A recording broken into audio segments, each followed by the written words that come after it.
Hi everyone, it's Lorraine. It's been a while since I have done a live video, and I wanted to be with you today and talk about self-care.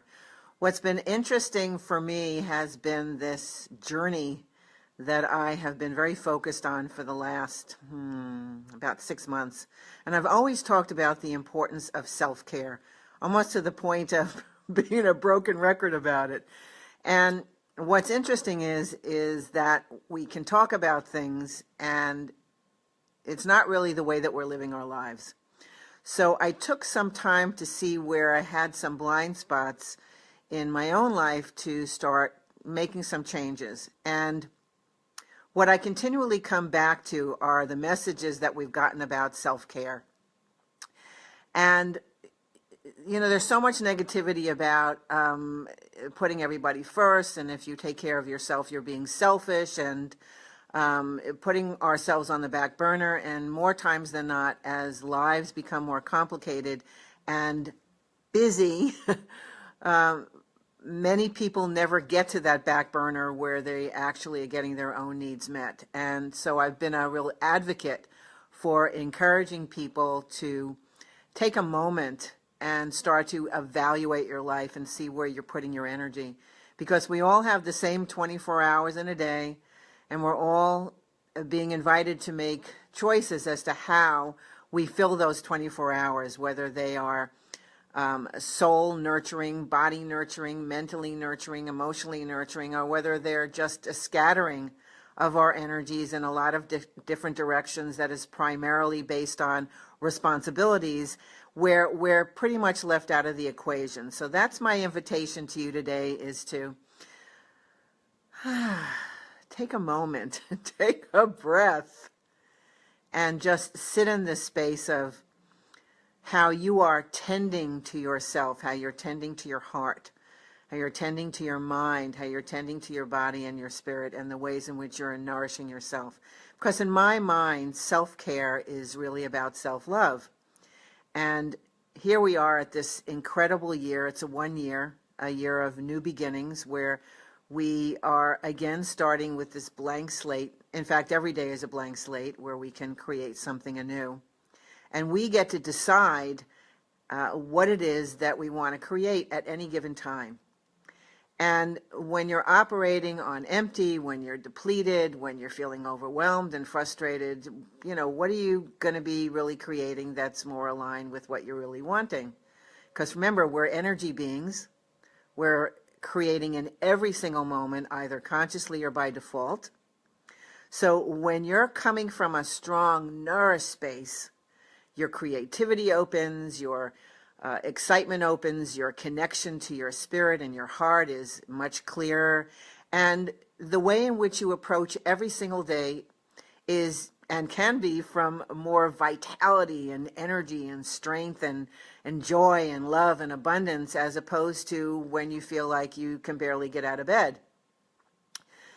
So I'm reminded of a very good friend of mine who I have a tremendous amount of respect for. At the end of last year, was working very, very long hours, and she had a purpose for doing that, and it felt right for her at the time. And there were times in our conversations that she would tell me how exhausted she felt, how overextended she felt, and she was also having difficulty re-energizing. At the beginning of the year, she was pretty much at the point of collapse and discovered that she had gotten shingles.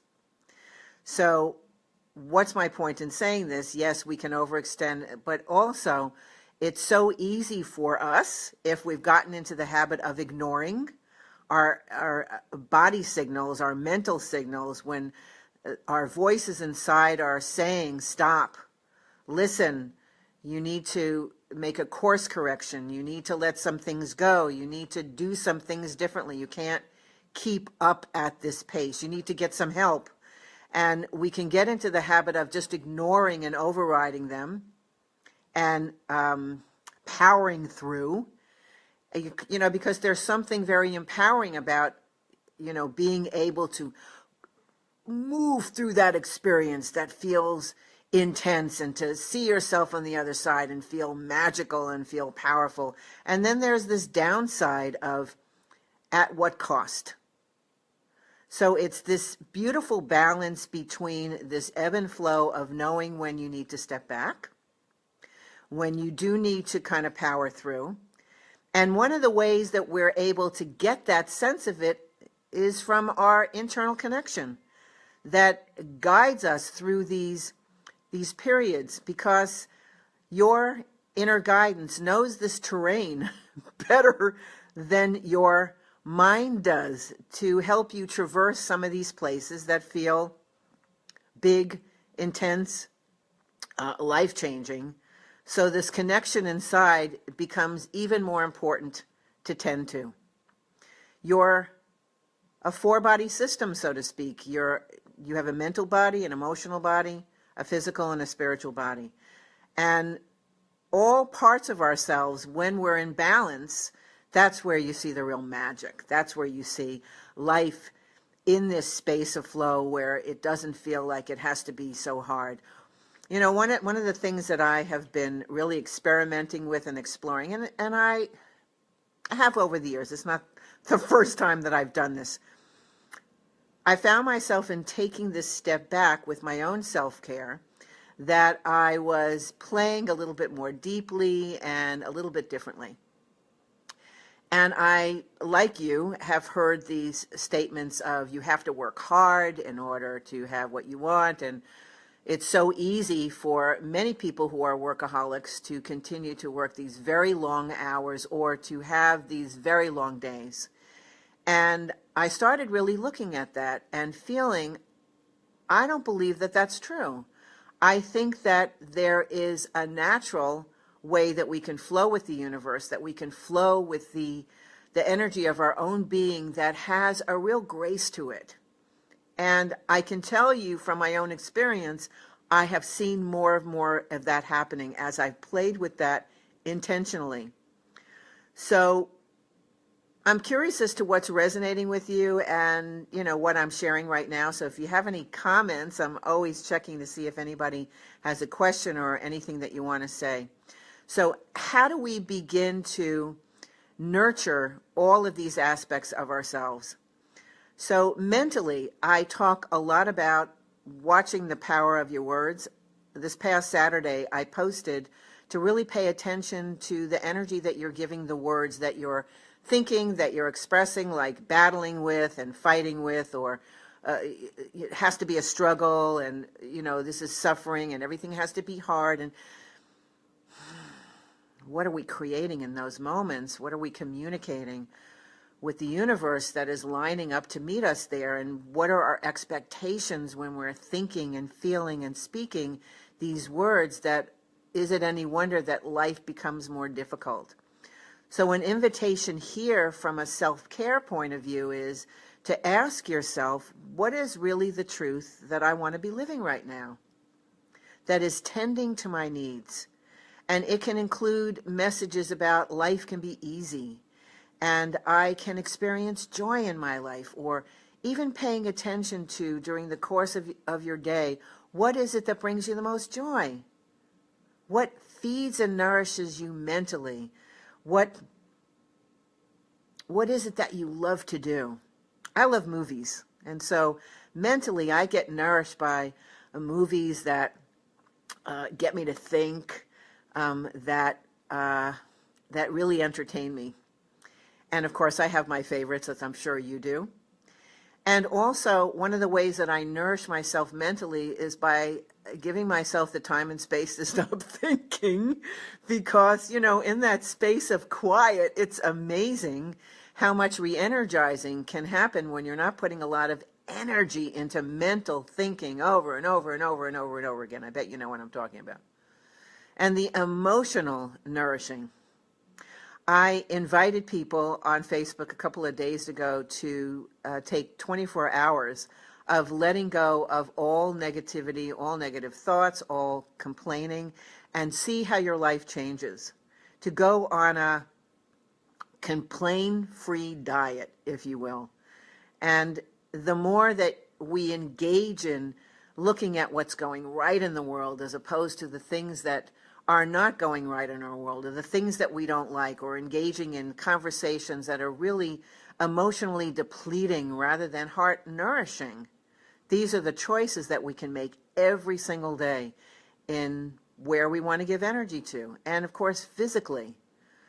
One of the things that I started doing, which was huge for me, if anybody who knows me, I've definitely eaten much more healthfully, and I was still putting a lot of animal products in my system. And so I really raised my bar a couple of days ago, and I decided to do a 28-day raw fruit and vegetable cleanse. I can't tell you how huge that is for me, because well, trust me when I tell you that's really big. So I started with a week's commitment, and I decided to approach it as an experiment. I decided to see how I could play with it, as opposed to approaching it any other way that might frame this as something that was going to be difficult, or, you know, blah, blah, blah, all the stories we can tell ourselves. I also know myself very well. And I found this to be certainly true when I'm working with my clients, that there's a certain additional layer of empowerment that comes when you have somebody to buddy with. So I collaborated with a friend of mine across the seas, and we're both doing this and loving what we're finding, how we're feeling, and discovering how good food can really taste when you haven't put a lot of stuff on it. And I still love my stuff on it. I'm finding that I am enjoying what I'm doing, and I'm curious to see where this takes me. One of the things that I know that happens when we're tending to our bodies is that we open up the lines of communication more with spirit. We raise our vibrations, which means we can tap into higher frequencies. And as a powerful energy healer, I've got to keep my energy strong so I can continue to tap into the quantum energy healing energies that I'm working with. And if I am not in a good emotional and mental and physical state, it's going to impact on my ability to do that and provide the powerful healing experiences for my clients. So it's for me as well as for them. I also know I'm probably going to drop a few pounds with this, or maybe a lot of pounds. I'm totally okay with that. And at the end of the 28 days, I'm going to be celebrating big time, and not necessarily, well, not definitely going back to what I was doing, but doing some reevaluating on how I want to bring this experience forward in a way that continues to empower me and work with my life. And the other thing that I decided to do this year was I'm only working 3 days a week. And I can do so much in that amount of time so that I feel more of a balance in my life. I've shared this with a few people who have said, oh, I could never do that. I'm so busy. And again, I want to come back to saying that we can work hard and long, or you'd be amazed at what you can accomplish in less time that could be even more than you can imagine. And I'm finding this out every single day, that there is so much more that I'm getting to when I'm feeling more nourished and energized. I mean, that's such a beautiful win-win situation, isn't it? And then, of course, the last part to be nurturing is spiritually. The quiet time, the walks in nature, the things that connect you to the essence inside of yourself. It could be gardening, it could be listening to some beautiful music, it could be dancing, it could be anything that you want. So look at your life. How is it working for you? What's working well? What are some of the changes that you want to be making this year so that your life is even more extraordinary, even more joyful, even more abundant? And you may not have all of those answers right now. But I'll tell you what, that part of you that is closest to the divine essence has all those answers. And when you are tending to all parts of yourself, your self-care, your self-love, and the connection you have to your spirit, that's where you're going to find that your life begins to blossom in incredible ways. And you get to play and experiment and see what works and what's not working, and knowing that every step that you take is contributing to helping you find your way through this next phase of becoming the next and highest version of who you're meant to be. The world needs you, and we need you at your best. And I'm just excited to see what's coming next. As I've taken many steps back in my own life, I've gotten glimpses of some of the places that my work in my life is unfolding, and I'm so excited. And I don't have any more answers yet. I know that they will come in time, and I'm enjoying just finding the peace and letting that be. Finding the peace in being okay in the unknown, in the mystery, knowing that as I continue to play and allow things to come together and enjoy the present moment and keep tending to the garden of my mind, my emotions, my physical and my spiritual, that all things will come together in perfect and divine timing. And it doesn't have to be any more complicated than that. Isn't that cool? So I'm just sending you lots of love. If you have any comments, I would love to hear anything that's on your mind. And thank you for listening. And please share this if you think there'll be others who might benefit from this video. So have a terrific day. I'm going to go and enjoy the rest of my day. Love being with you. Bye-bye.